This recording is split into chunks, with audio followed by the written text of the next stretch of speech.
No crack line now. Oh, you bugger. Gotta get me some flappy paddles. Whoa, whoa, whoa.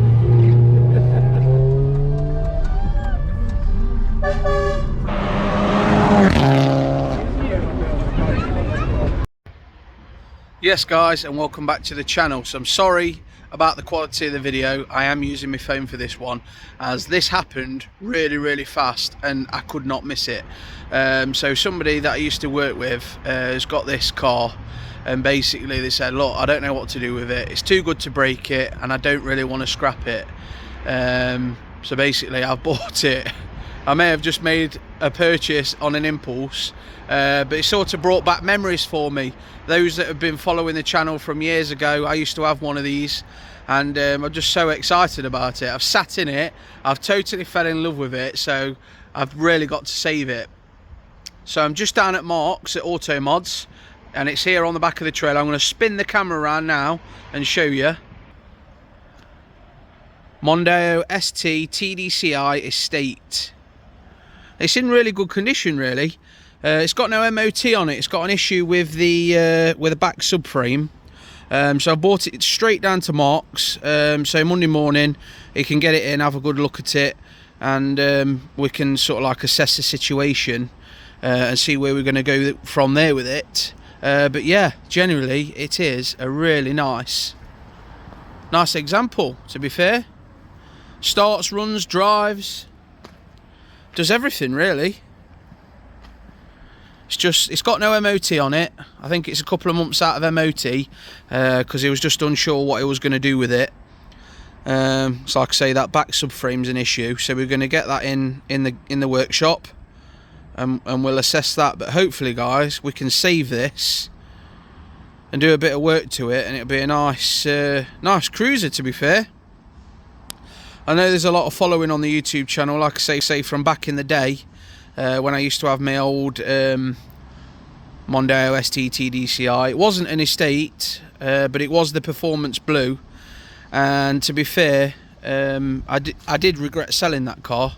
The only reason I got rid of it was at the time I couldn't afford to insure the Focus ST and keep the Mondeo. But I mean, that was what, probably about 12 years ago now.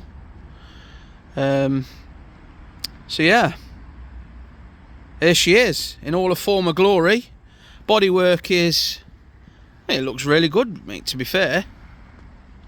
The other centre caps are in the boot because the back wheels have been off because he's been looking at the subframe. Tyres are pretty good. It's got the xenon headlights in black. Lenses could do with a bit of a polish up.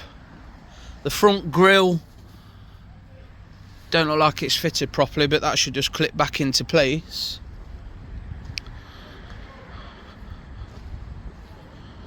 Little dent there, but what do you want for a 56 plate? We've got this scuff here, so we'd have to get that looked at, and that's going to want paint. But yeah, rear parking sensors. It's got a detachable tow bar, which will come in handy one day, I'm sure. Open the boot. Yeah, it's a bit dirty in the back here. Nothing that Hoover and a wet vac couldn't sort though. The parcel shelves there, look. Looks like he's been doing a bit of plastering. We've got a boot, under the boot liner though. It's fairly clean under the boot liner, so that's done its job. There's the centre caps for the back wheels.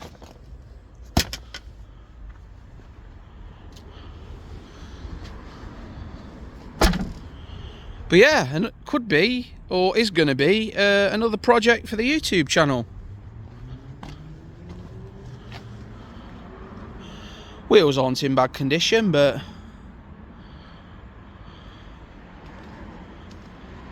I say the bodywork's pretty straight, to be fair.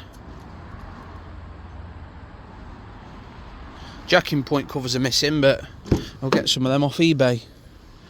And then inside. So yeah, inside is what you'd expect from a Mark III. Sony radio, little bit of wear on the gear knob, but usable. Got the nice red stitching, which is part of the ST trim on these. I'll just get the key out of my pocket and we'll fire it up.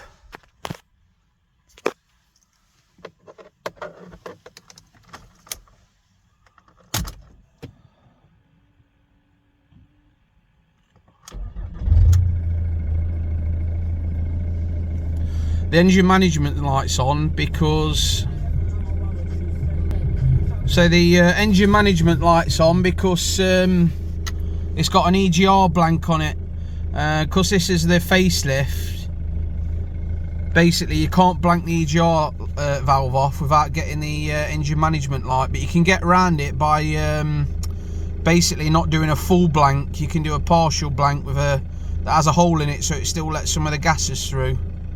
But yeah, we've got half a tank of diesel, 238 miles. But yeah, running smooth, purring. 179,000 miles. Still going strong. Oh, we got the coo out, the exhaust. Let's see if we can get that on the recording.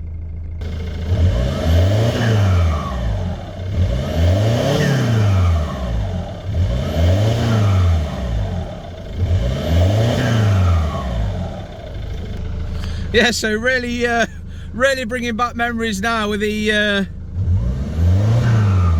pigeon noises. You gotta love a Mondeo with a straight pipe. Well, I don't think it's got a straight pipe on it. Let's have a look. Ooh.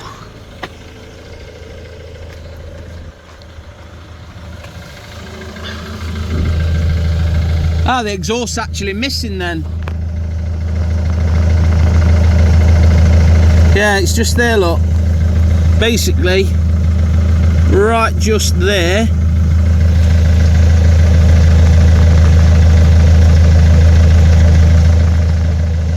So it's going to want an exhaust. But yeah, underneath it don't look too bad, to be fair.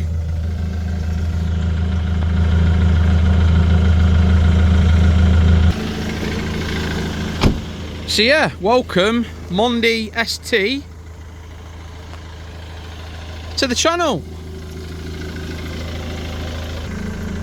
What we'll do is we'll have a quick look under the bonnet while we're here. Flip this badge over. See if I can do it one-handed. To the left. No. Be back, guys.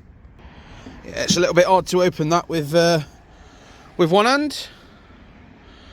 Bit dusty. Looks like it's had a new turbo actuator on it at some point. That's another common thing with these Mondeos.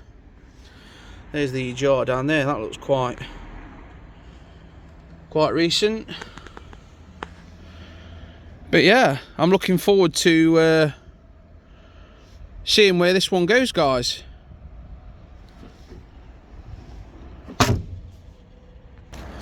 So yeah, guys, I'll leave the video there. If you're new here, don't forget to like and subscribe, and we'll see where basically this journey takes us with this Mondeo, guys. We'll see you soon.